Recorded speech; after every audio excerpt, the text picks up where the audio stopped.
So I saw this game on itch, and the art just looked so good. I feel like I just had to play it, even though it's filled with like slutty looking men, and I don't roll that way. Either way, I'm finna play because it just looks fire. Streamers and content creators should turn music volume to 0 in order to disable copyrighted music. Okay, turn music volumes to 0. This is the demo for Touchstarved prologue and not the finished product. Thank you. Content warning. Touchstarved is intended for older audiences. It contains mature content that includes, but is not limited to, horror. I did not know that. Violence. I thought this was a dating sim. Strong language, alcohol, and drug references. Injury and dismemberment. Player discretion is advised. This is about to get freaky. If you accept the content warning, please click to proceed. I do, man. I'm no stranger to freaks. In Touchstarved, your choices matter. The decisions you make may result in unique dialogue, interactions, or even choices in red text, which contain exclusive content. Okay, so I'm gonna have to replay this game a bunch. Try playing through the demo more than once and choosing different options. You might even uncover a secret ending. And remember, there are no wrong choices, only interesting ones. Choose wisely. I'm fucking ready, man. Like, there's nothing you can do to deter me from playing this game now. I'm like locked the fuck in. Left click, progress text, mouse wheel, rewind text, mouse wheel down, progress text dialogue. Okay. Choose your pronouns. I'm a guy. This world begins to unravel long before you were born, okay? It begins with fogfall.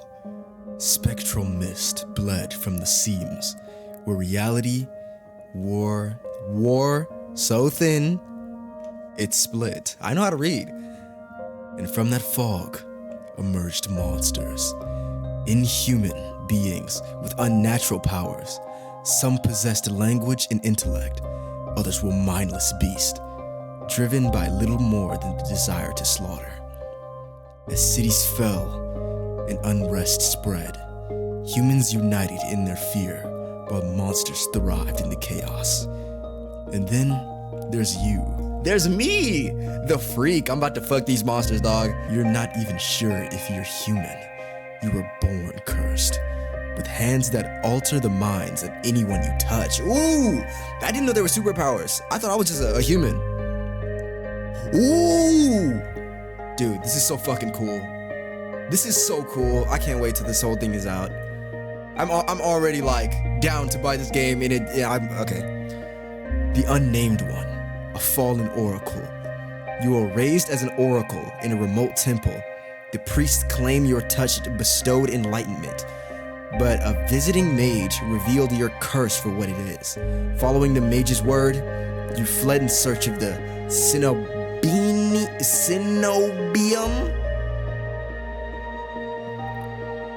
You regularly experience unnatural premonitions that rattle your body and soul. An innate sixth sense. Yo, did they use ChatGPT for this, or do they just got the vocabulary like in the Dublin Ghana like in their brain like this, like they passed English with flying colors? Because this is crazy. I'm loving reading this. The Hound, a forsaken thief. You are raised by society's outcasts, criminals who accepted you when nobody else would. Your partner in crime, a friend since childhood, helped you steal enough money for a cure, then betrayed you. Oh my God. You helped me get enough money for a cure. Then I'm guessing they stole it or they kicked my ass. Fuck. Then betrayed you. They left you with only enough coins to travel to the Cenobium. Cenobium? This is gonna be important because all three of us, we go to the Cenobium. Your last hope. You have sharply honed social intuition. You can survive and even thrive in the... You can survive and even thrive in the violent underbelly of a city, using your experience with the underworld to get ahead. The Alchemist, an abandoned mage. An exiled Cenobium mage. Ooh, so we start in Cenobium here. An exiled Cenobium mage took you in as a child. raising you as her apprentice. She seemed to take pity on your curse, but you discovered that she was cultivating you as a test subject. You fled to the Cenobium, seeking a cure. You're an experienced spellcaster with an encyclopedic knowledge of alchemy. I can read. Spellcraft and history. With a little observation, you can identify the subtle effects of magic. This is gonna be useful. I want this one. I want to be the alchemist. Your name is Yasuke. You selected he, him pronouns, and your backstory is the alchemist. Is this correct? Yeah. Yes! Yay! I'm fucking ready! I'm so hype. I'm so fucking hype. The wasteland stretches far as the eye can see. There's nothing out here but death. The ever-present stench of decay, and countless sun-bleached bones cast like seeds across the barren land. I could say death doesn't scare me, but to tell the truth, I'm desperate. It's been 2 weeks since I've joined the caravan bound across the wastes. Finding a group that would accept me was a trial in itself. As rations grew sparse, my canteen ran dry. I began to despair, but then I saw it. Damn, dude, this art is phenomenal. Aridia, the city of knowledge, one of the last bastions of humanity, left in the world and home to the famous academy called Cenobium. Cenobium's an academy. I thought it would be like a church or something, the way they were describing it. All the world's knowledge gathered in one place. If there's anywhere I'll find it. If there's anywhere I'll find a cure for my curse, it's there. All that stands between me and a cure is a final stretch of salt-soaked wastes. Or so I think, until I see the first tendrils of fog snaking beneath the wagon. Is this the fog fall? My stomach sinks as the very whisper of it, a silent storm more devastating than fire, dangerous in cities, but a death sentence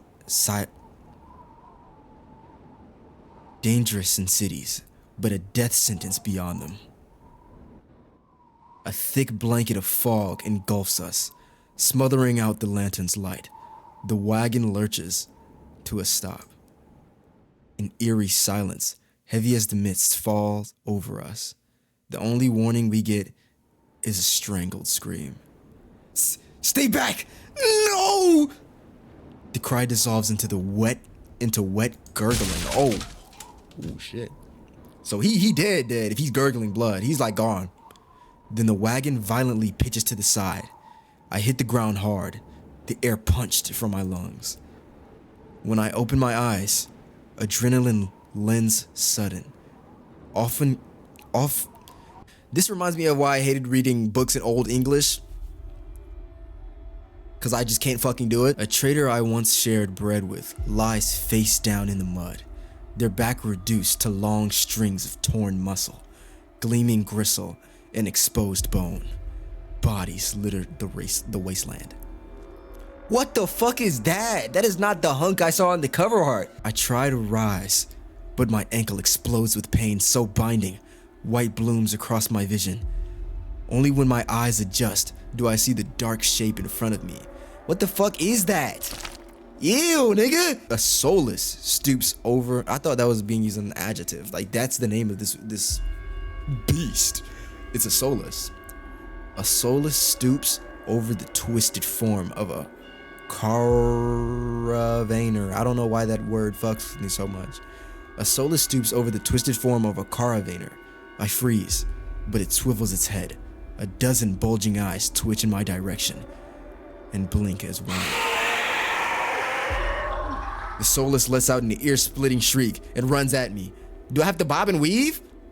Nigga, have you watched Mike? Just do what he does. But right before it reaches me, the beast barrels past, vanishing into the mist. Distantly, a horse screams in the dark. I need to move now. Run for the city or head towards the wagon. Get out of there!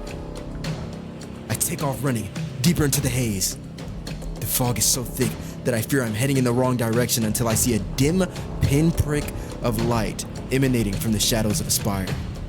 It's faint, but it's enough. I came too far to die here. Rapid footsteps echo all around me. I turn in circles, frantically searching for the opaque mist, for the source. But the fog fall twists and stretches around me. Suddenly, the caravan's driver bursts forth from the fog. Our eyes meet too late. He slams into me, knocking me on the ground, and slips in a patch from the mud. Like into me? The soulless falls on him, and as soon as he slows, it catches the driver by his throat and rakes his stomach with a razor-sharp claws. Oh my god.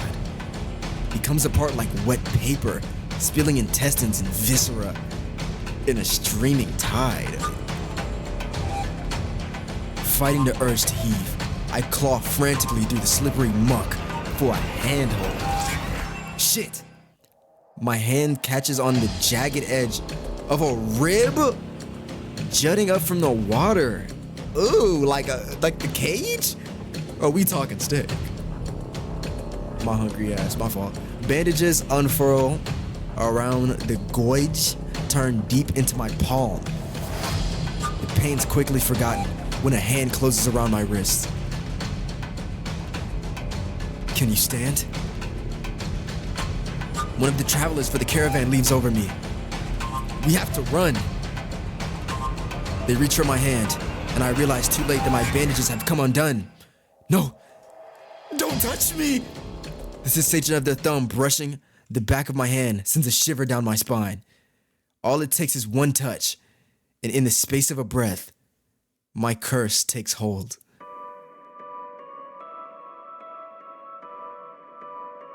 What the fuck? Gave that nigga a Jolly Rancher, told him it was a perk 30. Their lips peeled back into a deranged grin.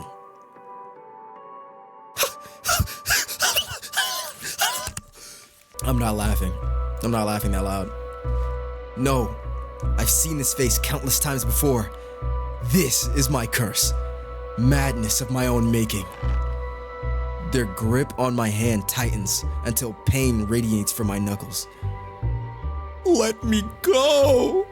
Suddenly, clamming my hands, crushing my throat, choking off my breath. Oh, he's trying to kill me! Whoa! Spit bubbles at the corners of their mouths and flex my face. The edges of my vision darken as my lungs scream for air. Fight him! Get him! Get him! My nails gouge deep into the traveler's wrist, but no matter how much I bleed, how much blood I draw, they don't flinch. Bro, have you ever heard of the mic combo? Oh my god! What, bro? I'm telling you, I'm in this situation. I don't care how much pain I'm in, bro. I give them one. Hey, and he's gone. The cushion on my headphones fell off. The more I struggle, the tighter their grip grows. My pulse hammers in my ears, slowly with each thudding beat. This can't be happening. I'm going to die. And not because of the fog fall or the soulless, but because of my own curse? Tears sting my eyes. No, not here, not like this. The hands drop from my neck, leaving me wheezing for air. My lungs burn with each ragged cough. My vision clears, and the traveler's face takes shape, hovering inches from mine.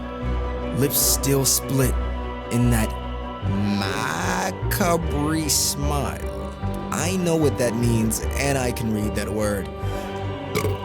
Even as blood seeps between their teeth, they give one last shuddering breath, then slump over, the claws hooked through their stomach.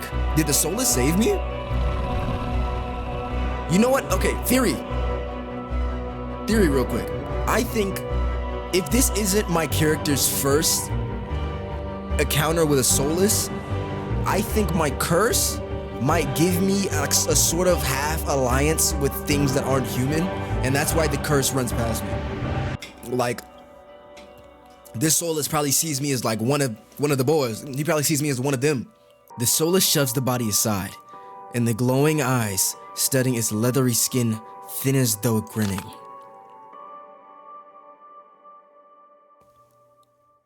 There's a flash of claws. Red spill across my vision. I thought there'd be pain, but as much as I sink in the murky water, all I can feel is the grit of silts feeling my mouth and the icy embrace of the shallow water. This is insane. I mean, this is how you do. This is how you... Mr. B! This is how you do an intro to one of these games. Like, this is how you do it. This is how Danganronpa did it, and that got me reeled in the same way. But this is insane. Like, can I get a hi, how are you game? Distantly, I notice an arm resting amongst an outcrop of reeds, mine neatly severed at the elbow. I should have taken both arms. Without them, maybe I could have survived. Maybe I could have had a home. Instead, I'll die. Cold, alone, and face down in a desolate wasteland. A fitting end for a monstrosity like me.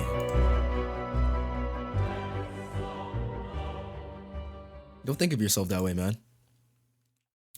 If this is death, it's not as bad as I feared.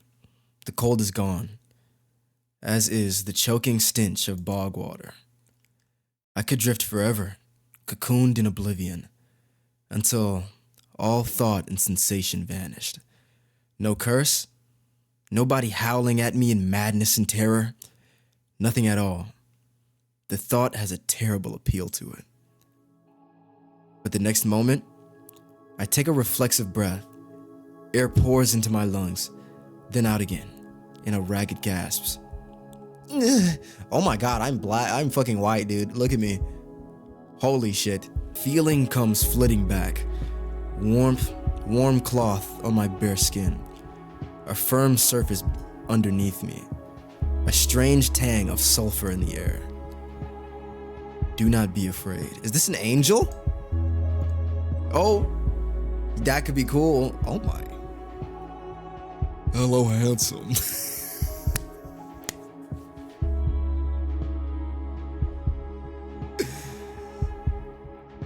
I twist my head towards the voice. Tears flood my bleary vision at the bright glow of lamplight. Try not to move. The voice is calm, steady and commanding, but more importantly, it's a stranger's voice. One thought cuts my mental fog. I have no idea who this is, and I'm completely at their mercy. Stay away from me! My words come out a little more than a creaky whisper. I clamp my mouth shut, hating how weak and helpless I sound. No. No? Who is this nigga? What do you mean no? Sit up or lay back down. Sit up! I manage to push myself up on one elbow, but my head swims, and my surroundings give an alarming lurch. A stubborn patient. I don't have the strength to dignify that with a response. Instead, I pull the sheet up higher and wipe my eyes until my vision clears. This nigga's gorgeous, bro. What the fuck? The stranger towers over my prone form. Warm light reflects his pristine medical coat. Warm light reflects his pristine medical coat. I instinctively shrink back, and that's when I notice that I'm completely naked except for a thin linen sheet. Is he liking what he's seeing? Naked, lying on a low cot with a pair of sharp golden eyes watching my every move. This man's glaze flickers to my exposed, unbandaged hands. I plunge my hands under the sheet to hide them from sight, though it's too late. He must have noticed what they look like. Strange, cursed, inhuman. I brace myself for his inevitable suspicion and disgust, but his expression doesn't even flicker from that courteous smile. He just watches in placid silence. Placid silence, not regular silence. We got Gucci silence over here. Where am I? Who are you? Be calm. You are safe here. I'm not gonna lie, I do believe him, bro. I'm trying to like be mean and like play it up, but this nigga's gorgeous and I believe him No homo style. Whoever this is, he clearly has no idea who or what I am. I've never been safe anywhere with anyone. Even my own mentor, my teacher, thought I was nothing but a convenient specimen to be used and discarded. I scowl, pulling the sheet protectively around myself. Where are my clothes? I'm just sitting here slanging, freeballing, nuts stuck to the sheets and shit. Where are my clothes? The man's, okay. I'm tweaking. Don't read into that. The man's golden eyes narrow slightly. A sharp sigh rustles the papers in his hands. I see you are not to be dissuaded. Your clothes were torn to shreds when I found you, but I procured replacements. Thanks! With a soft creak, he stands from his chair, giving me a better view of my surroundings. Okay, let's see. Potions. He did say he was a doctor, but he looks like more of an alchemist because he's like mixing things here. Got a neat little lamp that looks like an eggplant, kind of built like that. No, it doesn't. This is sick. This potion kind of looks like the Spike from Valorant, and I've just been playing too much Valorant. I see. Oh my god, this music is so good. This game feels like it is professional. The art is fantastic. The writing is phenomenal. And the music's good. The music is good, bro. The air makes my nose twitch. A faint whiff of smoke and something distinctly metallic that I can't quite place. Look at him, bro. Oh, I'm not gay, nigga. I'm not gay. But look at this nigga, bro. Look at him. The doctor procures a large, dense bundle of cloth, which he sets at the foot of my cot. He's easily a head taller than most, and I have to crane my neck to look at him. Damn! Thank you. Could you step out? Thank you. I'm not gonna bite the hand that feeds me. I should be polite if I can, especially since I don't know who this is, what he can do, or what he wants with me. Thank you. You're welcome. I'll leave you to get dressed, okay? With a curt nod, he leaves through a narrow door. I hear a soft click as the lock turns behind him. I count 3 in sudden silence. I count to 3 in the sudden silence. When I don't hear any more footsteps, I reach for the bundle of cloths. An itch on my elbow stops me short. I reach down absently to rub at it, then freeze when my fingers meet a neat line of stitches. I know what I saw. That beast took my arm clean off. Yo, my theory of him not being a doctor and an alchemist is coming together. It's coming together, bro. And yet, so he Frankensteined my arm back on. That's insane. And yet my arm shows no sign of injury, apart from the blackened stitches poking through my skin. I gingerly flex my fingers, feeling my heart race at the sensation. This is impossible. I should be dead, at the very least, gasping out of my last breaths. I squeeze my eyes shut, waiting for the pleasant dream to unravel, to wake up bleeding out in the swamp. It seems like my character is actually, sadly, my character is kind of preferred dying there instead of being saved. Like, anybody would be like, holy fuck, thank you. But my character is actually like, he wants to go, man. That's really sad. But nothing happens.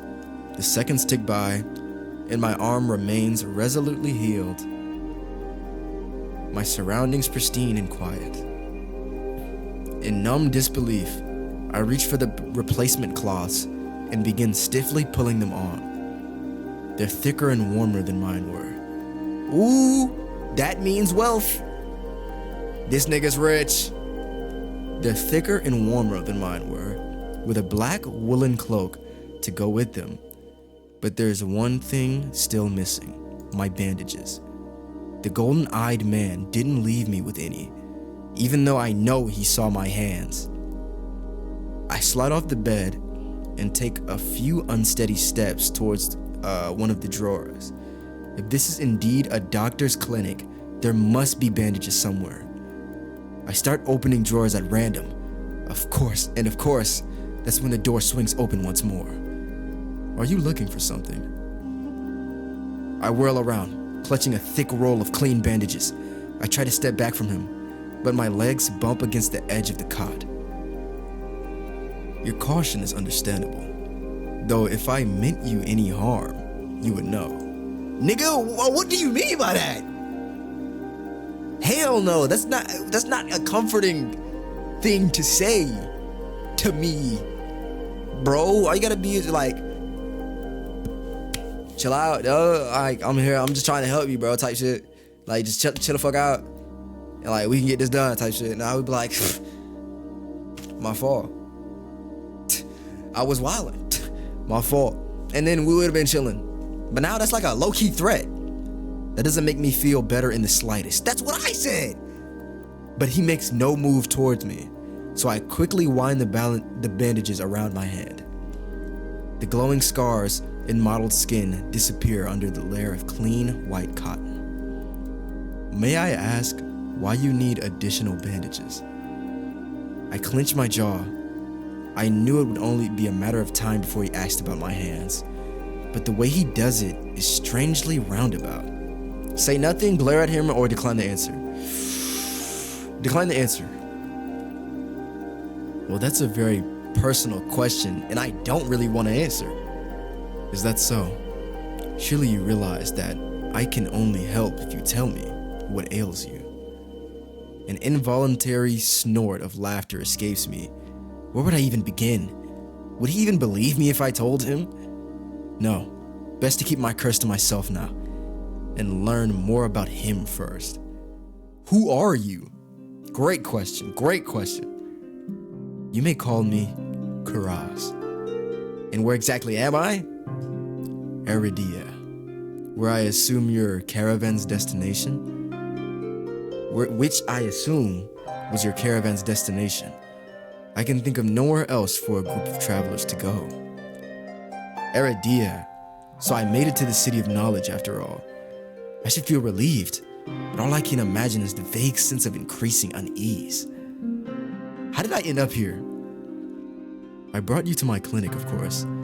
You were the only survivor from the caravan, barely clinging to life.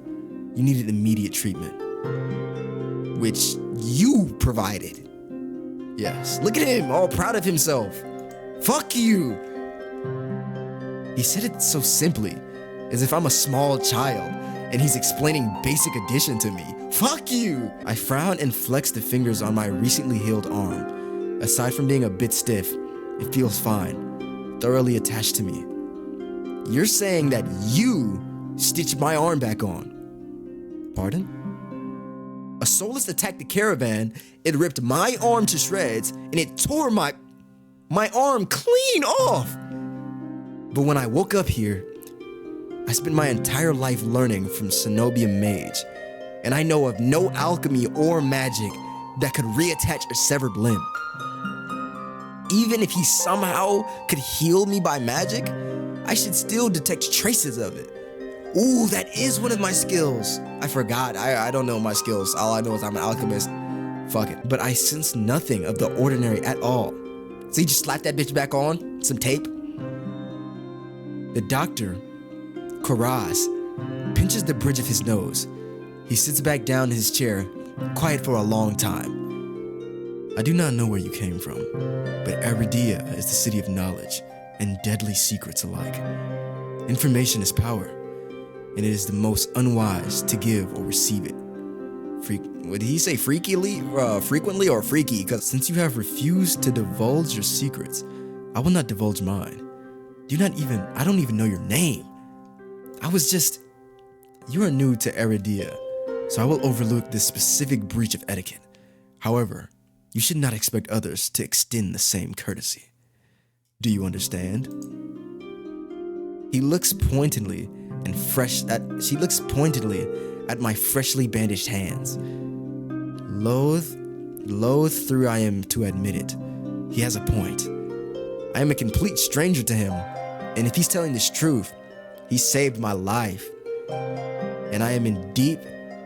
I take a deep, steadying breath. This time when I speak, I sound a bit more like myself. Yasuke. My name's Yasuke. It is a pleasure to meet you, Yasuke. You've seen my dick and balls. Well, I guess he's like a doctor alchemist, so he probably don't care. It's like ask your doctor if he gives a fuck about giving prostate exams. He's probably used to that shit. That's probably how it is for him. There's a little more warmth in his smile. His polite demeanor back in an instant. Thank you for saving me, or why did you save me? I want to know why. And how did you come across? Where was the Solus when he got me? And who is he?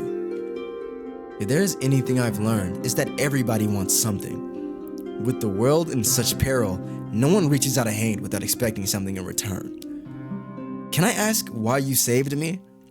You don't know me. The question seems to startle Karaz. I could hardly leave you to die in the wastes. Assisting those in need is the very essence of a doctor's duty. So he is a doctor, not an alchemist. I've never met a doctor who also handed out free clothes. My fingers find the edge of the cloak. There's a subtle but delicately embroidered pattern into the hem. I try not to think about what kind of price Kuras might ask for such well-made clothes. No, I suppose not. Forgive my presumption. I rarely come across so fascinating a patient. I blink. What did he say? I simply mean that few would cling to life so resolutely, or brave such a perilous journey in Aridia. I could not help being curious about you, Yasuke. His voice dips from a soft murmur, and he abruptly looks away from me. You're curious about yourself. You're pretty curious yourself. I don't know what to say to that. You're curious yourself. I mean, look at that curious-ass facial structure. You're pretty curious yourself. Am I? Well, I haven't forgotten about my arm. I wiggle my intact fingers at him. Like that? Like this? Clearly not. But you haven't asked me for any payment either. I can't fucking read. I'm so sorry. I literally just can't read. I require none from you. Travelers do not have an abundance of coin, and it would be unethical to leave you destitute. Destitute. I don't know what that word means. In a strange place. I really love the writing in this game. I love it so much. I fall silent, unsure what to say. Nobody would help a horror like me for free. Bro, you need, to look in the mirror and, say some self-affirmations or something. Because this is not how you talk to yourself, even if you are cursed. And it's sad because I know people who talk to themselves like this. This is really sad. I'm gonna throw tomatoes at you if I catch you talking to yourself like this in real life. I fall silent, unsure what to say to that. Nobody will help a horror like me for free, right? There has to be some kind of catch or trick, right? A loud knock at the front door stops. The loud knocks at the front door stops our conversation, cold, and spares me from having to say anything else. Duty calls. Unfortunately, you are not my only patient today. The knocking grows insistent, and Kuras lets out a tired sigh. Please wait your turn. Though he says it quietly, the clamor on the other side of the door abruptly stops. Do you need anything before you leave, Yasuke? Oh! Between the soulless attack, my miraculous Between the soulless attack and my miraculous survival, I'd almost forgotten why I came to Aridia in the first place. I need directions to the cenobium. The cenobium? Whoa, he actually is pissed. The look on his face downright chilling. He pauses and chooses his words choosing his words with cold deliberation when he speaks again. Whatever you seek, it is unlikely you will find it there. The Cenobium's gates open for precious few visitors. Even if they did, you would not like what you found inside. My heart sinks. Is he saying that I came all this way for nothing? Risked my life in Lim for nothing? No, that can't be. I've only just arrived, and Eridia is the largest city still standing. There has to be a cure for me here. Then if not the Cenobium, what would you suggest? Do you know anyone else in Eridia? I shake my head. Then I suggest a local guide. Head to the Wet Wig, and ask for a Leander. Excuse me, the Wet what? That's what I said, bro. This character's me. The Wet Wig. Even he knows that's outrageous. That's a freaky name, dude. Follow the postings advertising Leander's Bloodhounds. Ooh. That was a race I could have picked. They are difficult to miss. I already know that's gonna be a secret ending or a unique text dialogue if I had picked the Bloodhound. That's so cool. When you meet Leander, tell him I sent you. That isn't much to go on, but Kuraz points towards the clinic's back door. You'll be safe as long as you do not draw attention to yourself. That's easier said than done. I've always been a magnet for the worst sort of attention. If you require my assistance, you may return whenever you wish. What a kind fellow who happens to be conventionally attractive. Though he's smiling, there's a note of finality in his voice. Resigned to my dismissal, I slip out the back door. Hey, I'm just here to say that this video was way longer than I wanted it to be. This shit just had so much to show. I fucking love this game. It's amazing in every way. And if you want to see me keep playing it, go ahead and hit that subscribe button or something, or like it. I don't care, dude.